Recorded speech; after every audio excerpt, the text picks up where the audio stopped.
ഇന്ന് നമ്മള് കമ്പ്യൂട്ടർ നെറ്റ്വർക്കിലെ പ്രീവിയസ് ഇയർ ക്വസ്റ്റ്യൻ പേപ്പേഴ്സിൽ, അതായത് പ്രീവിയസ് ഇയർ ക്വസ്റ്റ്യൻസ് ആണ് ഡിസ്കസ് ചെയ്യുന്നത്. അപ്പൊ നമുക്ക് ക്വസ്റ്റ്യൻ ഡിസ്കഷനിലോട്ട് പോവാം. First question, suppose there are 10 signal each requiring 4000 hertz are multiplexed on a single channel using FDM, that is frequency division multiplexing. What is the minimum bandwidth required for multiplexed channel? Assume that the Gauss bands are 400 hertz wide. So നമുക്ക് minimum bandwidth required ആയിട്ടുള്ള എത്രയാണെന്നാണ് ചോദിച്ചിരിക്കുന്നത്. നിങ്ങളൊന്ന് try ചെയ്ത് നോക്കിയിട്ട് answer ഒന്ന് comment ചെയ്തോളൂ. Sini comment ചെയ്തിരിക്കുന്നത് ഓപ്ഷൻ ഡി ആണ്. ഓപ്ഷൻ ഡി റൈറ്റ് ആൻസർ ആണ്. ഓക്കെ, നമുക്ക് എക്സ്പ്ലനേഷൻ എങ്ങനെയാണെന്ന് നോക്കാം. ശ്രദ്ധിക്കാം, നമ്മളോട് പറഞ്ഞിരിക്കുന്നത് ഈ ഒരു ക്വസ്റ്റ്യൻ, അതായത് ഇത് നമ്മുടെ മൾട്ടിപ്ലെക്സിംഗ് എന്ന് പറയുന്ന ഒരു സെക്ഷനിൽ നിന്ന് വന്ന ക്വസ്റ്റ്യൻ ആണ്. നമുക്കറിയാം പല തരത്തിലുള്ള മൾട്ടിപ്ലെക്സിംഗ്, ഫ്രീക്വൻസി ഡിവിഷൻ മൾട്ടിപ്ലെക്സിംഗ് ഉണ്ട്, കോഡ് ഡിവിഷൻ മൾട്ടിപ്ലെക്സിംഗ് ഉണ്ട്, ടൈം ഡിവിഷൻ മൾട്ടിപ്ലെക്സിംഗ് ഉണ്ട്. അങ്ങനെ പല തരത്തിലുള്ള മൾട്ടിപ്ലെക്സിംഗ് കൺസെപ്റ്റുകൾ നമുക്ക് പഠിക്കാനായിട്ടുണ്ട്. നമ്മൾ അതിന്റെ ഒരു പോർഷൻ മറ്റൊരു ക്ലാസ്സിൽ നമ്മൾ എടുക്കുന്നതായിരിക്കും. അപ്പം ആ ഒരു ഏരിയയിൽ നിന്ന് വന്നിരുന്ന ഒരു ക്വസ്റ്റ്യൻ ആണ് ഇത്. അപ്പൊ ഇവിടെ നമ്മൾ മനസ്സിലാക്കേണ്ടത്, ഇവിടെ നമ്മളോട് പറഞ്ഞിരിക്കുന്നത് നമുക്ക് 10 സിഗ്നൽസ് ഉണ്ട്. ഓരോ സിഗ്നലും എത്രയാണ്, എത്ര ഫ്രീക്വൻസി ആണ്? 4000 ഫ്രീക്വൻസി ആണ്. ഇനി ഫ്രീക്വൻസി ഡിവിഷൻ മൾട്ടിപ്ലെക്സിംഗ് എന്ന് പറയുമ്പോൾ ഈ 10 സിഗ്നലിനെയും കൂടെ നമ്മൾ ഒരു സിംഗിൾ സിഗ്നൽ ആക്കി സെൻഡ് ചെയ്യുമ്പോഴാണ്, സിംഗിൾ ചാനലിലൂടെ, ആക്ച്വലി ഒരു സിംഗിൾ ചാനലിലൂടെ ഈ പറയപ്പെടുന്ന 10 സിഗ്നലിനെയും, ഇവിടെ വരുന്ന ഈ 10 സിഗ്നൽ ഉണ്ടാകും, ഈ 10 സിഗ്നലിനെയും കൂടെ കമ്പൈൻ ചെയ്ത് നമ്മൾ എന്താക്കാൻ പോകുന്നു, ഒരു സിംഗിൾ സിഗ്നലായി ഈ ചാനലിലൂടെ വിടുന്നു. അപ്പോൾ നമുക്ക് മനസ്സിലാക്കേണ്ട ഒരു കാര്യം എന്താണ്, ഗോഡ് ബാൻഡ് എന്താണെന്ന് മനസ്സിലാക്കണം. അപ്പൊ നമുക്കറിയാം 10 സിഗ്നൽ ഉണ്ടെന്ന് പറഞ്ഞു അല്ലെ. അപ്പൊ ഈ 10 സിഗ്നലിന്റെ ഓരോ സിഗ്നലിന്റെയും ഫ്രീക്വൻസി എത്രയാണ്? 4000 ഹെഡ്സ് ആണ് ഫ്രീക്വൻസി. ഈ സിഗ്നലിന്റെ ഫ്രീക്വൻസി എത്രയാണ്? അതും 4000 ഹെഡ്സ് ആണ് ഫ്രീക്വൻസി. അങ്ങനെ ടോട്ടൽ എത്ര അതായത് അങ്ങനെ നമുക്ക് 10 സിഗ്നൽ ഉണ്ടാവും. സോ 10 സിഗ്നലിന് കൂടി 4000 വെച്ചിട്ട് ടോട്ടൽ 40,000 ആണ് നമുക്ക് ഫ്രീക്വൻസി ഉണ്ടാവുന്നത്. ഓക്കെ, 40,000 ഫ്രീക്വൻസി ഉണ്ടാവും. പക്ഷെ നമ്മുടെ ക്വസ്റ്റ്യനിൽ നമ്മളോട് പറഞ്ഞിട്ടുണ്ട് ഗോഡ് ബാൻഡ് 400 കിലോ ഹെഡ്സ് ആണ് പറഞ്ഞിട്ടുണ്ട്. അപ്പൊ എന്താണ് ഗോഡ് ബാൻഡ് എന്ന് നമ്മൾ മനസ്സിലാക്കണം. അതായത് ഇതൊരു 4000 ഹെഡ്സ് ഉള്ള ഒരു ഫ്രീക്വൻസി ആണ്, ഒരു സിഗ്നൽ ആണ്. തൊട്ടടുത്ത് ഇത് മറ്റൊരു 4000 ഹെഡ്സ് ഉള്ള ഒരു ഫ്രീക്വൻസി ആണ്. ഇവർ തമ്മിൽ ഇന്റർഫറൻസ് ഒക്കർ ചെയ്യാതിരിക്കാൻ വേണ്ടി ഇൻ ബിറ്റ്വീൻ ഇതിനിടയിൽ നമ്മളൊരു സ്പേസ് കീപ്പ് ചെയ്യും. ആ ഒരു സ്പേസ്, അതായത് ഇവിടെ നമുക്കൊരു ടൈം ഡിവിഷൻ ആണെങ്കിൽ ഇവിടെ ഒരു ടൈം സ്ലോട്ട് യൂസ് ചെയ്യും.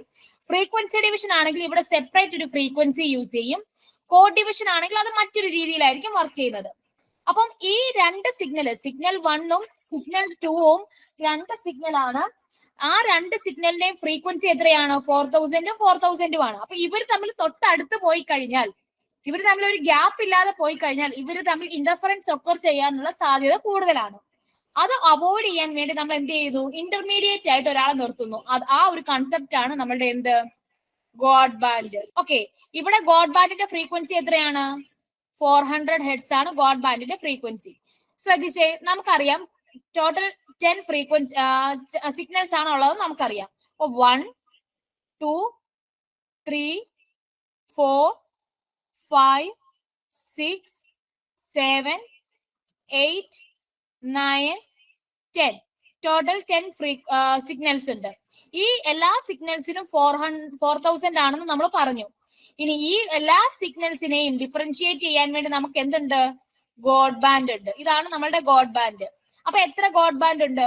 1 2 3 4 5 6 7 8 9 ഗോഡ് ബാൻഡ് അല്ലെ. അപ്പൊ 9 ഗോഡ് ബാൻഡ് എന്ന് പറയുമ്പോൾ 9 ഇൻറ്റു ഒരു ഗോഡ് ബാൻഡിന്റെ വാല്യൂ എത്രയാണ്? 400. എത്ര വരും?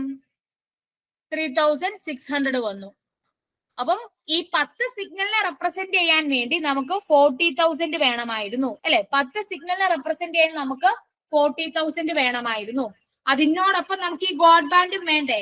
ആ ഗോഡ് ബാൻഡിനെയും കൂടെ റെപ്രസെന്റ് ചെയ്യാൻ നമുക്ക് എത്ര വേണം? 3600 വേണം. അപ്പൊ ടോട്ടൽ എത്ര വന്നു? 43,600 ആണ് ടോട്ടൽ നമുക്ക് വേണ്ട ഫ്രീക്വൻസി റേഞ്ച്. കോൺസെപ്റ്റ് ക്ലിയർ ആണോ? പറഞ്ഞ കോൺസെപ്റ്റ് ക്ലിയർ ആണോ? എങ്ങനെയാണ് 43,600 വന്നതെന്നുള്ളത് മനസ്സിലായോ? അപ്പൊ നമുക്ക് അടുത്ത ക്വസ്റ്റ്യനിലോട്ട് പോവാം. ഒന്നുകൂടെ ഒന്ന് പറയാമോ? ഓക്കെ, ഇതില് നമ്മളോട് പറഞ്ഞിരിക്കുന്നത് 10 സിഗ്നൽ എന്ന് പറഞ്ഞിട്ടുണ്ട് അല്ലെ. അപ്പൊ 10 സിഗ്നൽ എന്ന് പറയുമ്പോ നോക്കുക, ഇവിടെ നമുക്ക് 10 സിഗ്നൽ എന്ന് പറയുമ്പോ ഇതാണ് നമ്മുടെ 10 സിഗ്നൽ. 1 2 3 4 5 6 7 8 9 10. ഈ 10 സിഗ്നലിനെയും കൂടെ നമ്മൾ മൾട്ടിപ്ലക്സിംഗ് ചെയ്തിട്ട് ഒരു സിംഗിൾ ചാനലിലൂടെയാണ് സെൻഡ് ചെയ്യുന്നത്. അപ്പൊ ഈ 10 സിഗ്നലിനെയും അക്കോമഡേറ്റ് ചെയ്യാൻ പറ്റുന്ന രീതിയിലുള്ള ഒരു ബാൻഡ് വിഡ്ത്ത് ആണ് ഇനി നമുക്ക് വേണ്ടത്. ഓക്കെ, അപ്പൊ ഈ 10 സിഗ്നലിനെ അക്കോമഡേറ്റ് ചെയ്യാനുള്ള ഒരു ബാൻഡ് വിഡ്ത്ത് നമുക്ക് ഈ ഒരു സിംഗിൾ ചാനലിന് വേണം. ഒപ്പം ഈ ഓരോ സിഗ്നലിനെയും ഡിഫറൻഷിയേറ്റ് ചെയ്യാൻ, ഇവർ തമ്മിൽ ഇന്റർഫറൻസ് ഒക്കെ ചെയ്യാതിരിക്കാൻ ഇവർ തമ്മിൽ ഒരു ഗ്യാപ്പ് വേണം. 10 സിഗ്നലുകൾ തമ്മിൽ ഒരു ഗ്യാപ്പ് വേണം. ആ ഗ്യാപ്പിന് വേണ്ടിയാണ് നമ്മൾ ആരെ യൂസ് ചെയ്യുന്നത്? ഗോഡ് ബാൻഡിനെ യൂസ് ചെയ്യുന്നത്. അപ്പൊ ഈ ഗോഡ് ബാൻഡ് എന്ന് പറയുന്നത് എത്രയാണ് തന്നിട്ടുണ്ട്? 400 ആണ് തന്നിട്ടുണ്ട്. ഓരോ സിഗ്നലും എത്രയാണ് തന്നിട്ടുണ്ട്? 4000 ആണെന്ന് തന്നിട്ടുണ്ട്. സോ ടോട്ടൽ സിഗ്നലിന്റെ സ്ട്രെങ്ത് എത്ര വരും? 10 സിഗ്നൽ ഉള്ളത് കൊണ്ട് ഓരോ സിഗ്നലിനും 4000 വെച്ചിട്ട് 40,000 ആണ് നമുക്ക് ടോട്ടൽ ഇത് വേണ്ടത്. പക്ഷെ അങ്ങനെ വരുമ്പോൾ എല്ലാ സിഗ്നലും അടുത്തടുത്തിരിക്കും അല്ലെ? ഒരൊറ്റ സിഗ്നലിലാണ് ഇത്രയും ബാൻഡ് വിഡ്ത്ത് നമ്മൾ 40,000 ഹെഡ്സിന്റെ ബാൻഡ് വിഡ്ത്ത് ഫ്രീക്വൻസി ലെവലിൽ നമ്മൾ ബാൻഡ് വിഡ്ത്ത് കൊടുക്കുകയാണ് എങ്കിൽ ആ ഓരോ സിഗ്നലും അടുത്തടുത്തിരിക്കും. അപ്പൊ അവർ തമ്മിൽ ഇന്റർഫറൻസ് ഒക്കെ ചെയ്യാനുള്ള സാധ്യത കൂടുതലാണ്. അപ്പൊ അവരെ നമ്മൾ അകറ്റണം. അകറ്റാൻ വേണ്ടി നമ്മൾ എന്ത് യൂസ് ചെയ്തു? ഗോഡ് ബാൻഡുകൾ യൂസ് ചെയ്തു. ആ ഗോഡ് ബാൻഡ് എത്രയാണ്? 400 ആണ് ഗോഡ് ബാൻഡ്. അങ്ങനെ ഈ 10 സിഗ്നലിന് നമുക്ക് എത്ര ഗോഡ് ബാൻഡ് വേണം? 9 ഗോഡ് ബാൻഡ് വേണം. സോ 9 into 400 എത്ര വന്നു? 3600 ഫ്രീക്വൻസി നമ്മൾ എന്തിനു വേണ്ടി തന്നെ എടുക്കുവാണ്? ഗോഡ് ബാൻഡിന് വേണ്ടി തന്നെ എടുക്കുവാണ്. സോ ഈ 10 സിഗ്നല് ഒരു സിംഗിൾ ചാനലിലൂടെ പ്രൊപ്പഗേറ്റ് ചെയ്ത് പോകുമ്പോൾ ഇന്റർഫറൻസ് ഒക്കെ ചെയ്യാതിരിക്കാൻ വേണ്ടി നമുക്ക് 3600 ഫ്രീക്വൻസി അഡീഷണലി വേണ്ടി വരും. എന്തിനു വേണ്ടിയാണ്? ഗോഡ് ബാൻഡിനെ സപ്പോർട്ട് ചെയ്യാൻ വേണ്ടി. അപ്പോ ഈ ടോട്ടൽ ഈ ഒരു സിംഗിൾ സിഗ്നലിന്റെ അല്ലെങ്കിൽ ഈ സിംഗിൾ ചാനലിന്റെ ബാൻഡ് വിഡ്ത്ത് എന്ന് പറയുന്നത് എത്രയായിരിക്കും? ടോട്ടൽ 10 സിഗ്നലിന്റെ ബാൻഡ് ഫ്രീക്വൻസി പ്ലസ് ഈ ഗോഡ് ബാൻഡും കൂടെ കൂടി അപ്പൊ എത്ര വരും? 43,600 വരും. ഇപ്പൊ മനസ്സിലായോ? അടുത്ത ക്വസ്റ്റ്യനിലോട്ട് പോവാം. Question number 2. What is the size of ARP request and ARP reply packet? Answer കണ്ടുപിടിച്ചിട്ട് കമന്റ് ചെയ്തോളൂ കേട്ടോ. ക്വസ്റ്റ്യൻ ആണ് പറഞ്ഞിരിക്കുന്നത് what is the size of ARP request and ARP reply packet. Okay, Ramila തന്നിരിക്കുന്നത് 28 ആണ് ആൻസർ. എക്സ്പ്ലനേഷൻ ഉണ്ടോ? എക്സ്പ്ലനേഷൻ പറയാമോ? Why it is 28? 28 right answer ആണ്. പക്ഷെ എക്സ്പ്ലനേഷൻ വേണം. എന്തുകൊണ്ടാണ് 28? അതുപോലെ നമ്മൾ എന്തിനു വേണ്ടിയാണ് ഈ ARP റിക്വസ്റ്റ് യൂസ് ചെയ്യുന്നത്? IP അഡ്രസ്സിൽ നിന്ന് IP അഡ്രസ് യൂസ് ചെയ്തിട്ട് MAC അഡ്രസ് ഫൈൻഡ് ഔട്ട് ചെയ്യാൻ വേണ്ടി യൂസ് ചെയ്യുന്നതാണ് ARP പ്രോട്ടോകോൾ അല്ലെ? അപ്പം ARP പ്രോട്ടോകോൾ എന്താണെന്ന് നമുക്കൊന്ന് പറയാം. ARP എന്ന് പറയുന്നത് നമുക്ക് ARP പ്രോട്ടോകോളും ഉണ്ട്, അതോടൊപ്പം തന്നെ RARP പ്രോട്ടോകോളും ഉണ്ട്, റിവേഴ്സ് അഡ്രസ് റെസൊല്യൂഷൻ പ്രോട്ടോകോളും ഉണ്ട്. ARPയുടെ full form address resolution protocol എന്നാണ്. ഓക്കെ, എനിവേ ARP എന്ന് പറഞ്ഞു കഴിഞ്ഞാൽ നമ്മള് ഒരു ഡിവൈസുമായിട്ട് കമ്മ്യൂണിക്കേറ്റ് ചെയ്യണമെങ്കിൽ ആ ഡിവൈസിന്റെ IP അഡ്രസ് മാത്രം നമുക്ക് പോരാ, പകരം അതിന്റെ ഫിസിക്കൽ അഡ്രസ് ആയിട്ടുള്ള ഒരു 48 ബിറ്റ് അഡ്രസ് ഉണ്ടാവും, അല്ലെങ്കിൽ അതിന്റെ MAC അഡ്രസ്സും കൂടെ നമുക്ക് അറിഞ്ഞിരിക്കണം. 48 ബിറ്റ് ഉള്ള അഡ്രസ് ആണ്. അപ്പൊ അങ്ങനെ നമ്മൾ ഒരു ഡിവൈസിന്റെ MAC അഡ്രസ് അറിയണമെങ്കിൽ ഈ MAC അഡ്രസ് എന്ന് പറയുന്നത് നെറ്റ്വർക്ക് ഇന്റർഫേസ് കാർഡിൽ മാനുഫാക്ചേഴ്സ് ആയിട്ട് ആഡ് ചെയ്തിരിക്കുന്ന ഒരു അഡ്രസ് ആണ് നമ്മുടെ ഈ നെറ്റ്വർക്ക് അഡ്രസ് അല്ലെങ്കിൽ ഫിസിക്കൽ അഡ്രസ് അല്ലെങ്കിൽ MAC അഡ്രസ്. അപ്പൊ ഈ അഡ്രസ് നമുക്ക് ഗെറ്റ് ചെയ്യണമെങ്കിൽ we have to use ARP protocol. ഇനി എന്താണ് ARP പ്രോട്ടോകോൾ? നമ്മൾ ഒരു ഡിവൈസിൽ, അതായത് ഒരു നെറ്റ്വർക്കിൽ എയും ബിയും രണ്ട് ഡിവൈസ് ഉണ്ട്. എയും ബിയും തമ്മിൽ കമ്മ്യൂണിക്കേറ്റ് ചെയ്യണമെങ്കിൽ എക്ക് ബിയുടെ നെറ്റ്വർക്ക് അഡ്രസ് അറിഞ്ഞിരിക്കണം, ബിക്ക് എയുടെയും നെറ്റ്വർക്ക് അഡ്രസ് അറിഞ്ഞിരിക്കണം. അപ്പൊ അതിന് മുന്നോടിയായിട്ട് ഇവർ എന്ത് ചെയ്യും? ഇവരൊരു ARP റിക്വസ്റ്റ് നമ്മുടെ നെറ്റ്വർക്കിലോട്ട് അയക്കും.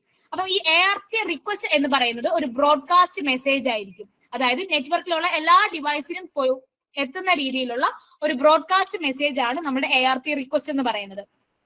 അങ്ങനെയുള്ള ഒരു ARP റിക്വസ്റ്റ് എത്തിക്കഴിയുമ്പോൾ, അതായത് ARP റിക്വസ്റ്റിൽ വരുന്നത് ഒരു IP അഡ്രസ് ആയിരിക്കും വരുന്നത്.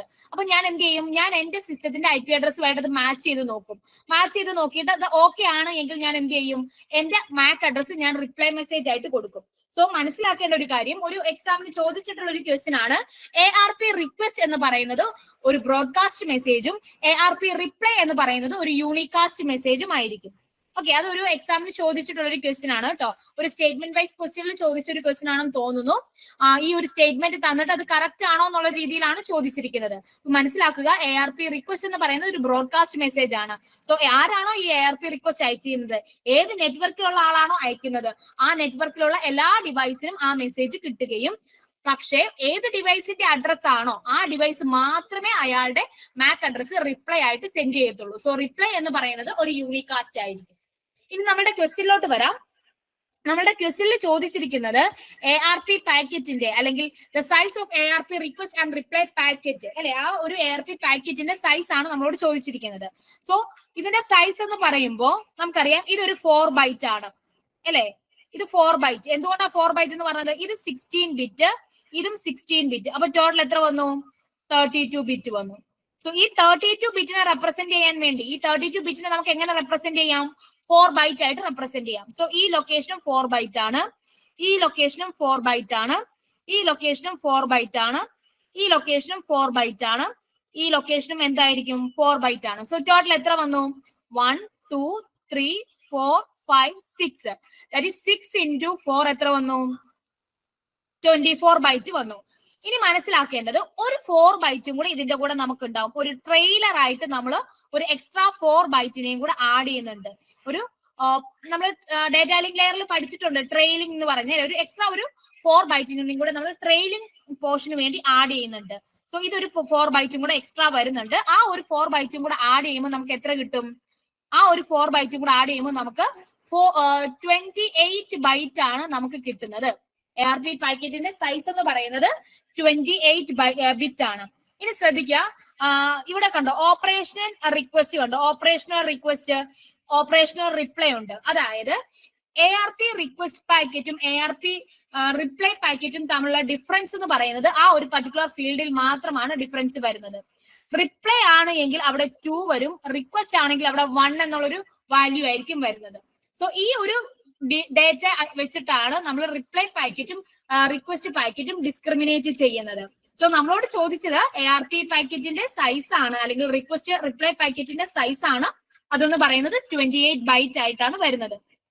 ഓക്കെ, അപ്പൊ നമുക്കറിയാം നോർമലി ഒരു പാക്കറ്റ് എന്ന് പറയുന്നത് 64 പാക്കറ്റ് ഒക്കെ 64 ബൈറ്റ് ആണ് നമ്മൾ IP-യുടെ പാക്കറ്റിന്റെ സൈസ് ഒക്കെ പറയുന്നത് അല്ലെ.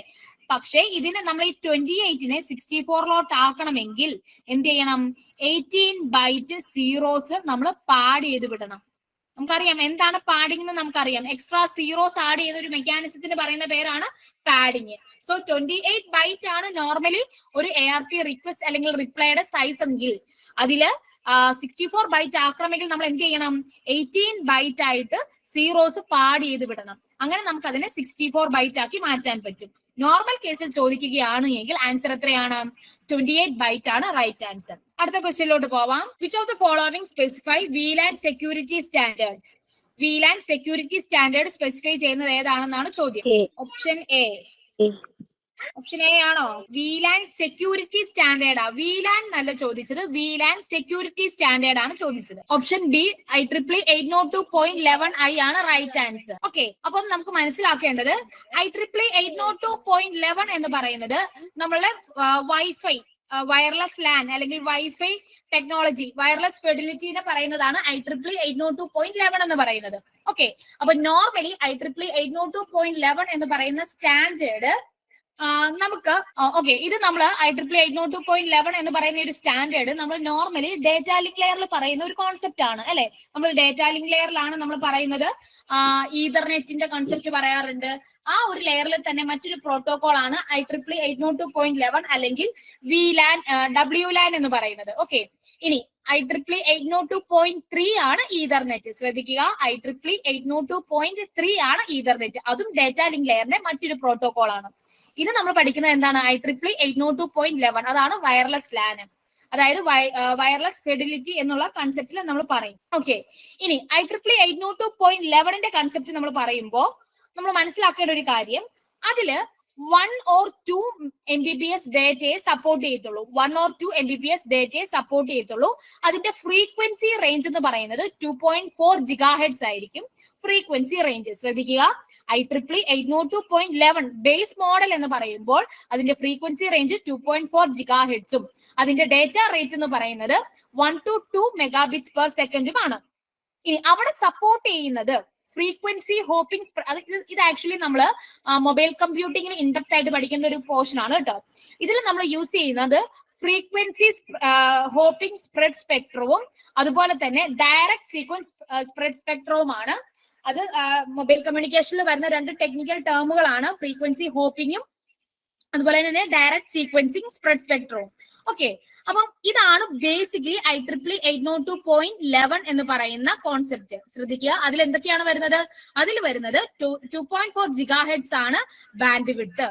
ഇനി അവിടെ വരുന്ന ഡേറ്റ റേറ്റ് എത്രയാണ്? 1 to 2 Mbps ആണ് ബാൻഡ് വിഡ്ത്ത്.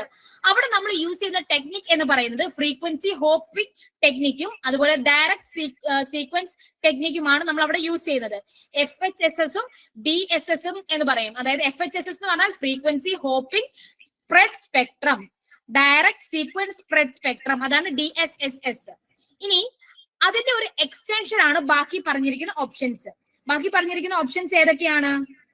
IEEE 802.11A ഉണ്ട്, 11I ഉണ്ട്, 11B ഉണ്ട് അല്ലെ? അപ്പം IEEE 802.11A എന്ന് പറഞ്ഞു കഴിഞ്ഞാൽ it is an extension to IEEE 802.11. പക്ഷെ അവിടെ നമുക്ക് ഡേറ്റ റേറ്റും അതുപോലെ തന്നെ ബാൻഡ് വിഡ്ത്ത് റേഞ്ചും കുറച്ചുകൂടെ കൂടുതലായിരിക്കും. നോർമൽ IEEE 802.11 വെച്ച് നോക്കുമ്പോൾ 11A ഫ്രീക്വൻസി റേഞ്ചും അതുപോലെ തന്നെ അതിന്റെ ഡേറ്റ റേറ്റും കുറച്ചുകൂടെ കൂടുതലായിരിക്കും. അങ്ങനെ തന്നെയാണ് ബിയിലും വരുന്നത്. ഓക്കെ, 802.11 ബിയിലും എന്ത് തന്നെയാണ് വരുന്നത്? അവിടെയും നമുക്ക് ഡേറ്റ റേറ്റ് കൂടുതലായിരിക്കും, ഫ്രീക്വൻസി റേഞ്ചും കൂടുതലായിരിക്കും. ഇതിന്റെ എല്ലാം ഒരു നോർമൽ എന്ന് പറഞ്ഞാൽ എന്താണ്? IEEE 802.11 ആണ് നോർമൽ. അതിന്റെയൊക്കെ എക്സ്റ്റൻഷൻ ആണ് IEEE 802.11A, 11B, 11G എന്നൊക്കെ പറയുന്നത്. എന്നാൽ IEEE 802.I എന്ന് പറയുന്നത് അവിടെ നമുക്ക് ഈ കോൺസെപ്റ്റ് ഇതൊക്കെ തന്നെ, പക്ഷേ കുറച്ച് സെക്യൂരിറ്റി ഫീച്ചേഴ്സും കൂടെ ആഡ് ചെയ്തിട്ടുണ്ട്. ഓക്കെ, എൻക്രിപ്ഷനും ഡീക്രിപ്ഷനും ഒതന്റിക്കേഷനും എല്ലാം സപ്പോർട്ട് ചെയ്യുന്ന ഒരു മെക്കാനിസം ആണ് IEEE 802.11I എന്ന് പറയുന്നത്. സോ അതുകൊണ്ട് തന്നെ നമുക്ക് എന്ത് പറയാൻ പറ്റും? സെക്യൂരിറ്റി ഫീച്ചേഴ്സിൽ കുറച്ചുകൂടെ വരുന്നത് ഏതായിരിക്കും? IEEE 802.11I ആയിരിക്കും. ക്ലിയർ ആണോ? കോൺസെപ്റ്റ് പറഞ്ഞത് ക്ലിയർ ആണോ? ശ്രദ്ധിക്കുക, IEEE 802.11 എന്ന് പറയുമ്പോൾ അവിടെ 2.5 GHz ഫ്രീക്വൻസിയും 1 to 2 Mbps ആയിരിക്കും ഡേറ്റ റേറ്റ്. അവിടെ നമ്മൾ യൂസ് ചെയ്യുന്നത് എന്തായിരുന്നു? ഫ്രീക്വൻസി ഹോപ്പിംഗ് സ്പ്രെഡ് സ്പെക്ട്രവും ഡയറക്ട് സീക്വൻസ് സ്പ്രെഡ് സ്പെക്ട്രവുമായിരുന്നു അവിടെ നമ്മൾ യൂസ് ചെയ്തുകൊണ്ടിരുന്നത്. ഇനി ഈ പറയപ്പെടുന്ന 11G നമ്മുടെ ഓപ്ഷൻ 11I ആണ് കേട്ടോ. I ആണ് സെക്യൂരിറ്റി സ്റ്റാൻഡേർഡ്സ് വരുന്നത്. IEEE 802.11 I ആണ് കേട്ടോ. ഞാൻ മാർക്ക് പറഞ്ഞിട്ടുണ്ടെങ്കിൽ ശ്രദ്ധിക്കുക. IEEE 802.11 I ആണ് സെക്യൂരിറ്റി സ്റ്റാൻഡേർഡ്സ്. ഇനി IEEE 802.11Gയും 11Bയും ഈ പറയുന്നതിന്റെ എക്സ്റ്റൻഷൻസ് ആണ്. എക്സ്റ്റൻഷൻസ് എന്ന് പറയുമ്പോൾ അവിടെ ഡേറ്റ റേറ്റിലും വ്യത്യാസം വരും, ഫ്രീക്വൻസി റേഞ്ചിലും വ്യത്യാസം വരും, അവിടെ യൂസ് ചെയ്യുന്ന സ്പെക്ട്രത്തിലും വ്യത്യാസം വരും. ചിലവർ യൂസ് ചെയ്യുന്നത് ഓർത്തോഗണൽ ഫ്രീക്വൻസി ഡിവിഷൻ മൾട്ടിപ്ലക്സിംഗ് ആയിരിക്കാം. അങ്ങനെ പല ടെക്നിക്കുകൾ യൂസ് ചെയ്യുന്നതിനനുസരിച്ച് ഇതിന്റെ വെർഷൻസ് മാറിക്കൊണ്ടിരിക്കും. എന്നാൽ IEEE 802.11I എന്ന് പറയുന്നത് end to end security provide ചെയ്യുന്ന എൻക്രിപ്ഷനും അതുപോലെ തന്നെ ഡീക്രിപ്ഷനും ഒതന്റിക്കേഷനും കീ മാനേജ്മെന്റും ടെക്നിക്കുകളും എല്ലാം കൂടെ ഇൻട്രൊഡ്യൂസ് ചെയ്യുന്നത് IEEE 802.11I സോ ഈ ക്വസ്റ്റ്യൻ നമ്പർ 3യുടെ റൈറ്റ് ആൻസർ എന്ന് പറയുന്നത് ഓപ്ഷൻ സി ആണ്. ഓക്കെ, അടുത്ത ക്വസ്റ്റ്യനിലോട്ട് പോവാം. Which of the following switching services are appropriate for setting up a voice communication to internet service respectively? Option C ആണ് right answer കേട്ടോ. അനുജ പറഞ്ഞത് ഓപ്ഷൻ സി ആണ് റൈറ്റ് ആൻസർ. സിനി ഒന്നും കൂടെ ഒന്ന് വായിച്ചു നോക്കിയേ, കൺസെപ്റ്റ് ഒന്നും കൂടെ ഒന്ന് വായിച്ചു നോക്കിയേ, കറക്റ്റ് ആണോന്ന്. ഇന്റർനെറ്റ് സർവീസിന് സർക്യൂട്ട് സ്വിച്ചിങ് അല്ലേ യൂസ് ചെയ്യണേ? ഇന്റർനെറ്റ് സർവീസിന് സർക്യൂട്ട് സ്വിച്ചിങ് അല്ല, പാക്കറ്റ് സ്വിച്ചിങ് ആണ് യൂസ് ചെയ്യുന്നത്. സർക്യൂട്ട് സ്വിച്ചിങ് നമ്മൾ എവിടെയാണ് യൂസ് ചെയ്യുന്നത്? സർക്യൂട്ട് സ്വിച്ചിങ് എന്ന് ഉദ്ദേശിക്കുന്നത് കണക്ഷൻ ഓറിയന്റഡ് ആണ്. കണക്ഷൻ ഓറിയന്റഡ് എന്ന് പറയുമ്പോൾ നമ്മൾ ടെലിഫോൺ കോൺവെർസേഷന്റെ കേസിലൊക്കെയാണ് കണക്ഷൻ ഓറിയന്റഡ് ആയിട്ടുള്ള മെക്കാനിസം നമ്മൾ യൂസ് ചെയ്യുന്നത്. ഓക്കെ, ക്വസ്റ്റ്യൻ ശ്രദ്ധിക്കുക. Which of the following switching services are appropriate for setting voice communication? Voice communication എന്ന് പറയുമ്പോൾ നമുക്കറിയാം, നോർമലി ഒരു ടെലിഫോണിക് കോൺവെർസേഷൻ എന്ന് പറയുമ്പോൾ നമ്മൾ എന്താ ശ്രദ്ധിക്കുന്നത്? ആദ്യമേ നമ്മൾ കോൾ ഡയൽ ചെയ്യുന്നു, റെസ്പോണ്ടന്റ് അല്ലെങ്കിൽ ഒരു റിസീവർ കോൾ കണക്ട് ചെയ്താൽ മാത്രമേ നമ്മൾ കമ്മ്യൂണിക്കേഷൻ സ്റ്റാർട്ട് ചെയ്യുന്നുള്ളൂ അല്ലെ? ദെൻ അതിനുശേഷം കമ്മ്യൂണിക്കേഷൻ മുഴുവൻ കഴിഞ്ഞതിന് ശേഷം നമ്മൾ എന്ത് ചെയ്യും? ആ കണക്ഷൻ ഡിസ്കണക്ട് ചെയ്യുകയും ചെയ്യുന്നു. അപ്പം ഈ ഒരു വോയിസ് കമ്മ്യൂണിക്കേഷനിൽ നടക്കുന്നത് എപ്പോഴും എന്തായിരിക്കും? സർക്യൂട്ട് സ്വിച്ചിങ്ങിലാണ് വോയിസ് കമ്മ്യൂണിക്കേഷൻ നടക്കുന്നത്. ഇനി ഇന്റർനെറ്റ് സർവീസ് എന്ന് പറഞ്ഞു കഴിഞ്ഞാൽ അവിടെ നമുക്ക് എപ്പോഴും എന്താ വേണ്ടത്? കണക്ഷൻ എസ്റ്റാബ്ലിഷ് ചെയ്യാൻ നമ്മൾ വെയിറ്റ് ചെയ്യില്ല. നമുക്ക് എപ്പോഴും പെട്ടെന്ന് റിസൾട്ട് കിട്ടുകയാണ് വേണ്ടത് അല്ലെ. നമ്മൾ നെറ്റിൽ ഒരു കാര്യം സെർച്ച് ചെയ്യാൻ കൊടുത്തു കഴിഞ്ഞിട്ട് നമ്മൾ 10 മിനിറ്റ് അല്ലെ 10 സെക്കൻഡ് വെയിറ്റ് ചെയ്തിട്ട് റിസൾട്ട് വരട്ടെ എന്ന് നോക്കി നിൽക്കുന്നില്ല. നമുക്ക് പെട്ടെന്ന് റിസൾട്ട് വേണം അല്ലെ.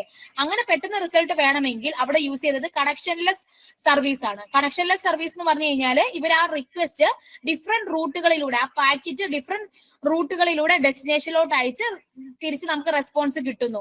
എന്നാൽ കണക്ഷൻ ഓറിയന്റഡിൽ എന്താ ചെയ്യുന്നത്? കണക്ഷൻ എസ്റ്റാബ്ലിഷ് ചെയ്ത് സെർവറുമായിട്ട് കണക്ഷൻ എസ്റ്റാബ്ലിഷ് ചെയ്തിട്ടാണ് കമ്മ്യൂണിക്കേഷൻ നടക്കുന്നത്. അപ്പോൾ നമുക്ക് സത്യം പറഞ്ഞാൽ ജെനുവിൻ ആയിട്ടുള്ള റിസൾട്ട് കിട്ടും എന്നത് സത്യം തന്നെ. പക്ഷെ നമുക്ക് ടൈം ഡിലേ ഒക്കർ ചെയ്യാനുള്ള സാധ്യതയുണ്ട് കണക്ഷൻ ഓറിയന്റഡില്. അപ്പം ഇന്റർനെറ്റിൽ ഒരിക്കലും നമുക്ക് അത് സാക്രിഫൈസ് ചെയ്യാൻ പറ്റില്ല. ഇന്റർനെറ്റിൽ നമുക്ക് ഒരിക്കലും ടൈം സാക്രിഫൈസ് ചെയ്യാൻ പറ്റില്ല. അപ്പൊ അതുകൊണ്ട് ഇന്റർനെറ്റിൽ നമ്മൾ യൂസ് ചെയ്യുന്നത് പാക്കറ്റ് സ്വിച്ചിങ് ആണ്. ദാറ്റ് ഈസ് കണക്ഷൻലെസ് സർവീസ് ആണ് നമ്മൾ യൂസ് ചെയ്യുന്നത്. സർക്യൂട്ട് സ്വിച്ചിങ്ങിൽ നമ്മൾ യൂസ് ചെയ്യുന്നത് കണക്ഷൻ ഓറിയന്റഡ് മെത്തേഡ് ആണ് യൂസ് ചെയ്യുന്നത്. സോ ദ റൈറ്റ് ആൻസർ എന്താണ്? ഓപ്ഷൻ സി ആണ് റൈറ്റ് ആൻസർ. എനിക്ക് ക്ലിയർ ആണോ? Okay miss. ഓക്കെ. അടുത്ത ക്വസ്റ്റ്യനിലോട്ട് പോകാം. Match the following. നമുക്ക് എക്സ്പ്ലനേഷനിലോട്ട് ഒന്ന് പോവാം. ശ്രദ്ധിക്കുക. മാച്ച് ദ ഫോളോവിങ് ആണ് അല്ലെ. UDP header port number. നമുക്കറിയാം പോർട്ട് നമ്പർ എന്ന് പറഞ്ഞാൽ എന്തായിരിക്കും? ഒരു 16 ബിറ്റ് ആണ് പോർട്ട് നമ്പർ ആയിട്ട് നമ്മൾ പഠിച്ചിരിക്കുന്നത്. ആ 16 ബിറ്റ് പോർട്ട് നമ്പർ വരുന്നത് P4 ആയിട്ടാണ് മാച്ച് ചെയ്തേക്കുന്നത്. സോ നമുക്ക് ഓപ്ഷൻ എയും ഓപ്ഷൻ ബിയും എലിമിനേറ്റ് ചെയ്യാം. ഓപ്ഷൻ സിയും ഡിയും ഒരു കറക്റ്റ് ഉണ്ട് അല്ലെ. പി ആരിലോട്ടാണ് മാപ്പ് ചെയ്തേക്കുന്നത്? ഓപ്ഷൻ 4ലോട്ടാണ് മാപ്പ് ചെയ്തേക്കുന്നത്. Then ethernet MAC address. Ethernet MAC address എന്ന് പറയുന്നത് ഡേറ്റാ ലിങ്ക് ലെയറിൽ യൂസ് ചെയ്യുന്ന മാക് അഡ്രസ് അല്ലെ, ഫിസിക്കൽ അഡ്രസ്. അത് എത്രയാണ്? 48 ബിറ്റ് ആണ്. അപ്പൊ നോക്കിക്കേ, ക്യൂ എന്ന് പറയുന്നത് 1ലോട്ടാണ് മാപ്പ് ചെയ്തേക്കുന്നത്. ഇവിടെയും 1ലോട്ടാണ് മാപ്പ് ചെയ്തേക്കുന്നത്. ഇനി അടുത്തത് IP version header, IP version 6 next ഹെഡറും അതുപോലെ തന്നെ TCP ഹെഡർ സീക്വൻസ് നമ്പറും. അപ്പൊ ഇതിലാണ് നമുക്കൊരു കൺഫ്യൂഷൻ വരുന്നത്. നമുക്കറിയാം സീക്വൻസ് നമ്പർ എന്ന് പറയുന്നത് ഒരു 32 ബിറ്റ് ആണ്. സീക്വൻസ് നമ്പർ എന്ന് പറയുന്നത് ഓക്കെ, സീക്വൻസ് നമ്പർ എന്ന് പറയുന്നത് 32 ബിറ്റ് ആണ് സീക്വൻസ് നമ്പർ എന്ന് പറയുന്നത്. സോ നമുക്ക് എന്ത് വന്നു? ഓപ്ഷൻ എസ് എന്ന് പറയുന്നത് 3ലോട്ട് വന്നു. അപ്പോ ഒബ്വിയസ്ലി R എന്ന് പറയുന്നത് IP വെർഷൻ 6 നെക്സ്റ്റ് ഹെഡർ എന്ന് പറയുന്നത് എന്തായിരിക്കും? 8 ബിറ്റ് ആയിരിക്കും. സോ റൈറ്റ് ആൻസർ എന്താണ്? ഓപ്ഷൻ സി ആണ് റൈറ്റ് ആൻസർ ആയിട്ട് വരുന്നത്.